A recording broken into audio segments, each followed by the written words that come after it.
نحوه رسیدگی به شکایات انتخابات ریاست جمهوری در ایران. طبق قانون اساسی جمهوری اسلامی وظیفه نظارت بر انتخابات بر عهده شورای نگهبان است.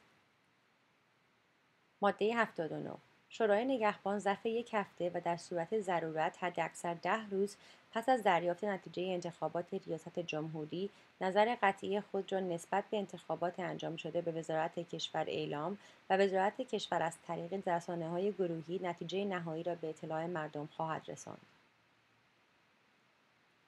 ماده 80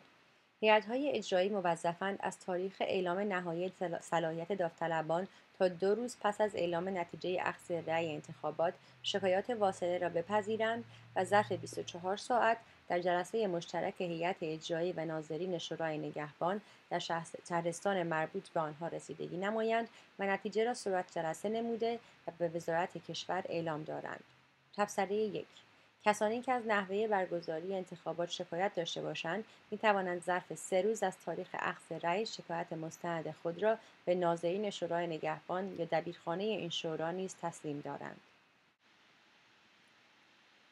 ماده 81 شکایاتی که در جریان انتخابات به هیئت اجرایی تسلیم می‌شود مانع از ادامه کار انتخابات نبوده و در موعد رسیدگی به شکایات مورد بررسی قرار خواهد گرفت. ماده 82 هیئت اجرایی پس از بررسی شکایات و گزارش‌ها چنانچه تشخیص دهد که امور انتخابات در یک یا چند شعبه از جریان عادی خارج شده و صحیح انجام نگرفته است، با تایید شورای نگهبان انتخابات یک یا چند شعبه مذکور را باطل اعلام می‌نماید.